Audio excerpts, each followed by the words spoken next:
Today marks the 10th anniversary for the inFAMOUS series. The first game debuted on May 26, 2009 for the PS3 via Sucker Punch. While it didn't have any Marvel or DC heroes, it was still an excellent superhero game in its own right. Let's go through this short-lived series step by step. The first game begins with an explosion with you, Cole McGrath, at the epicenter of it all. Out for delivery, your package erupted, giving you electrical powers.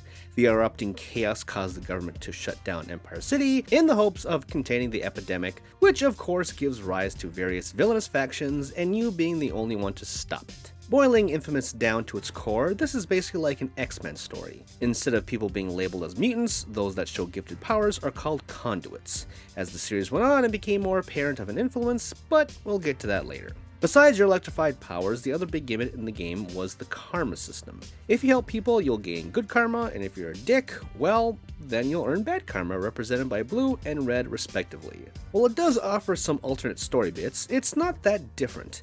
The one key thing about playing it twice though is that your powers will be altered. Just like Sith and Jedi, your evil powers are a lot cooler and more destructive. That doesn't mean being good sucks, it's just that being evil is a lot more flashy. Up to this point, there really wasn't many good superhero games, be they original or otherwise. So at the time, I remember being incredibly mesmerized by inFAMOUS. Going back to today was a bit shocking, but only on the graphical production side of things. The in-game cutscenes are extremely stoic, there isn't much to the characters in general, but I will say the comic-inspired panels were still cool. Overall, it just looks drab with a lot of brown and gray, as is the case with a lot of this generation's games.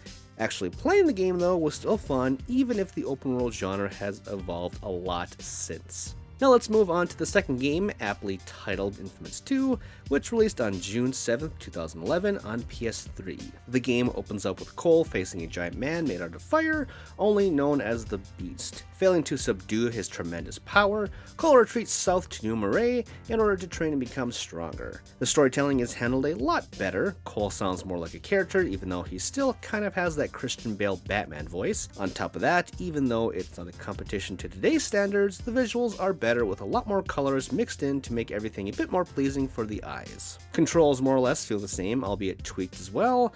One of the cooler things is the ability to either gain the power of ice or fire from two other conduits, each representing a piece of karma. Want to be good? Then you get ice, and vice versa for fire. Oh yeah, and even melee feels better thanks to Cole's new training rod. As a sequel, this is everything you would have hoped for, while still feeling equally familiar. This was the perfect summer game to reacquaint myself with gaming after graduating a few weeks prior from college. Last up, we have inFAMOUS Second Son, which launched on March 21st, 2014 for the PS4. While the core of the series was kept alive, things switched over to a different conduit, Delsin Rowe, who is a wannabe punk who gains the power of fire, or more like smoke, via an escaped prisoner. He later finds out that he has the power to gain new powers based on any conduit he touches. Going back a bit, the game takes place 7 years after inFAMOUS 2. Almost every conduit has perished, and if they haven't, the government-sanctioned organization, the DUP, is on the hunt for any survivors. So like I said earlier, this is X-Men now, but with a world that is less likable and fantastic. As beautiful as the recreated city of Seattle is, and as good as the characters look, truly to this day 5 years later, it was hard to feel anything for Delsin. He's somehow less charming than Cole. If not for his relationship with his brother, all would be lost. He does get better over time, the whole hero arc, you know, from punk to power star or something like that. Anyway, this was the very first game I played on my PS4.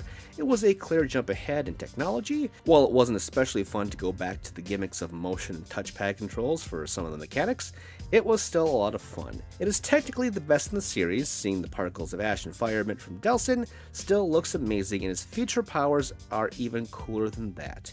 Everything felt more of the same, again, but improved.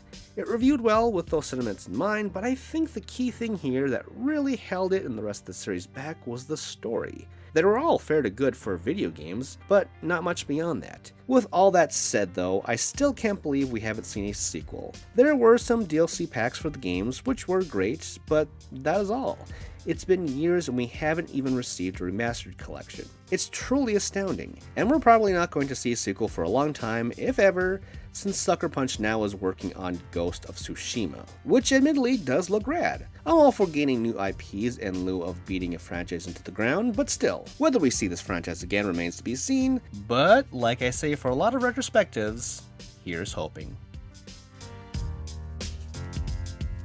If you like this video and want to see more from me, then subscribe to my channel, and also check out my articles over at The Gamer. All these links and more are in the description notes below. Thanks for watching!